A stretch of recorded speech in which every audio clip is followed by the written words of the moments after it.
Hello, so in this video, we're going to briefly introduce this idea of infinite series. And infinite series are something we're going to talk about over the next few weeks.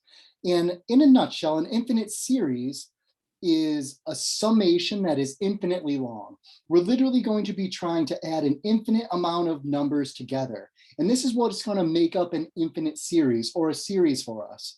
Now, right off the bat, I want to distinguish two concepts right away.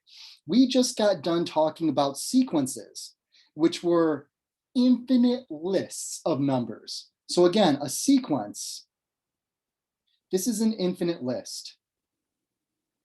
And it's really easy to make this mistake of kind of swapping sequences and series back and forth, but a sequence is an infinite list of numbers. And we had ways of determining if a sequence converges or diverges.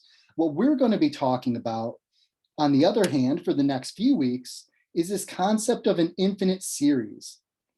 In an infinite series, we'll use slightly different notation, but we're still going to be depending on index notation using capital sigma, say from n equals 1 to infinity, of some function where every single different n value, n equals 1, 2, 3, 4, it's going to give us a different term now, but in a summation.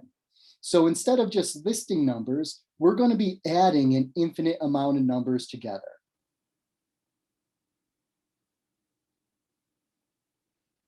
And the questions we want to ask ourselves are the same questions that we asked ourselves for sequences. When do series converge or when do they diverge? So that's what we're going to explore over the next few weeks. And right off the bat, I want to talk about one of the tests that we're going to develop for infinite series.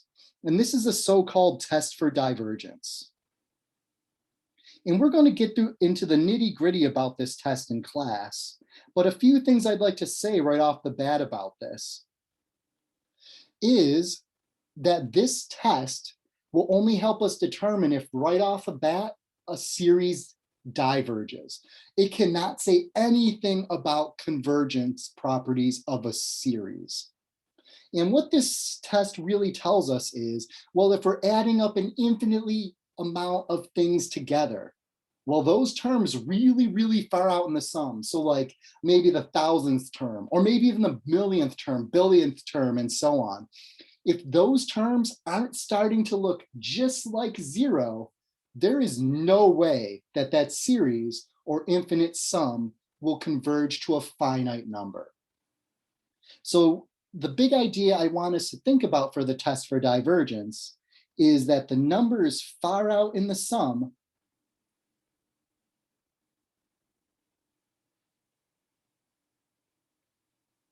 must look like zero in order for the series to have any chance of converging. Again, I want to stress any chance.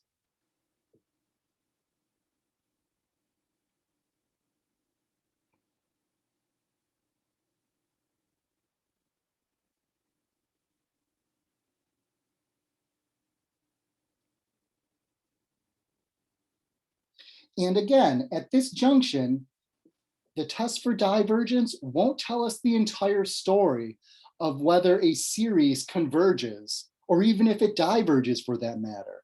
It can only tell us whether some series diverge right off the bat. And we're actually going to talk about the test for divergence, and the main mathematical tool we'll use for this are limits.